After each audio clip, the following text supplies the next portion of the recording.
Hey everybody, Marty Missouri. Good afternoon, June 21st, 2016. First commentary for the week. Try to keep it quick. As you know, day after tomorrow, Great Britain, the folks there will vote as to whether or not to stay in the European Union.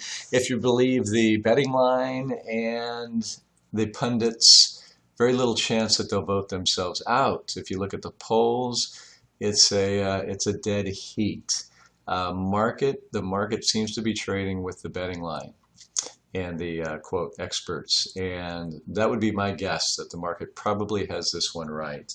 Therefore, if the vote does go to remain in the European Union, well, you might see a nice knee-jerk upside reaction. In fact, it could be a very, very good sustainable rally. We also might see, after the knee-jerk, we might actually see the market trade lower on the old buy the rumor, sell the news Wall Street adage. So we'll see. I'm not going to make any big short-term prediction one way or the other. It has been a headwind for stocks. It's been a tailwind this week. Although today I think trading was more around commentary from Janet Yellen as she did her semi-annual testimony before the Senate. So, but beyond that, which is what you and I are concerned with, the longer term, I don't see Thursday as ultimately a huge deal. Some people think it's going to be. I do think in the near term, if they did vote themselves out, we would see a tremendous amount of volatility in the currency markets and in the equity and fixed income markets as well. But it'll take a while for them to move their way out of the European Union. I suspect there's some form of a plan B.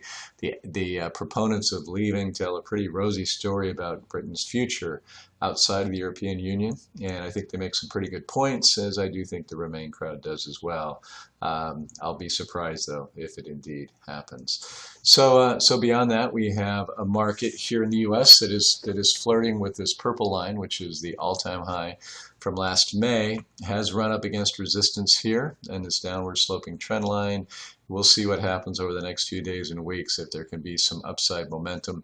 Volume, as I've been showing you, remains relatively uninspiring to me.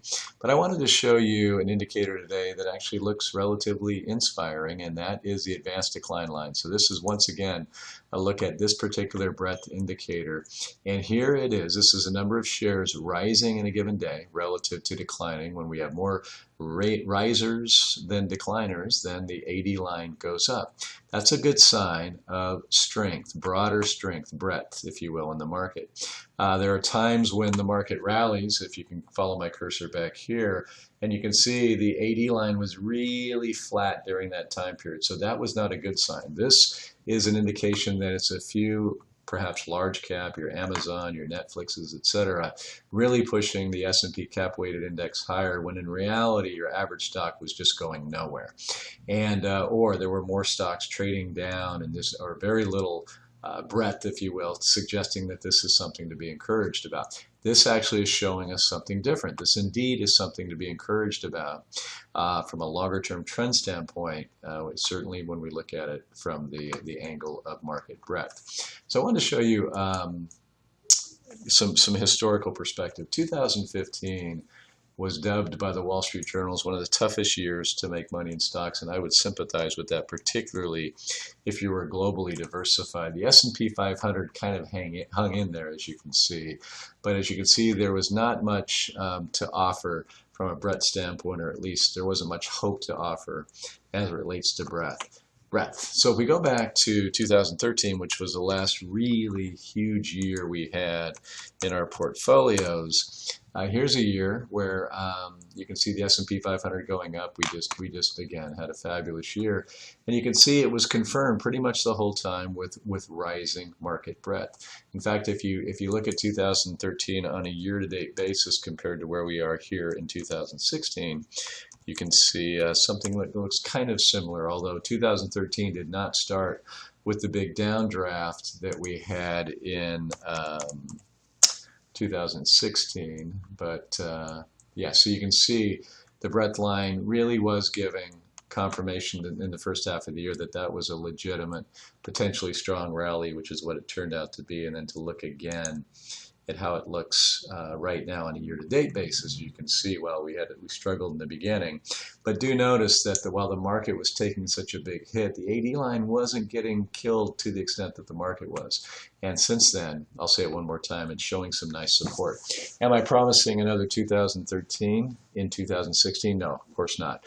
But I do like the setup better, recognizing that we have some real headwinds in front of us. The market is telling a story, or the breadth of the market is telling a story that might suggest that once we get through some of these headwinds, once we get through a technical setup that isn't great on a short-term basis, as I've been illustrating for weeks, although it's improving, I think there's reasons to be relatively optimistic compared to this kind of nauseating sideways market we've experienced for quite some time now. So we'll see how it plays out. I'll be here to report to you as things unfold, but I will always be here also to encourage you to continue to think long term. We'll do things on a very globally diversified basis. That seems to work just rather nicely for patient, diligent, long-term investors, but we always have to live through times like these to get there.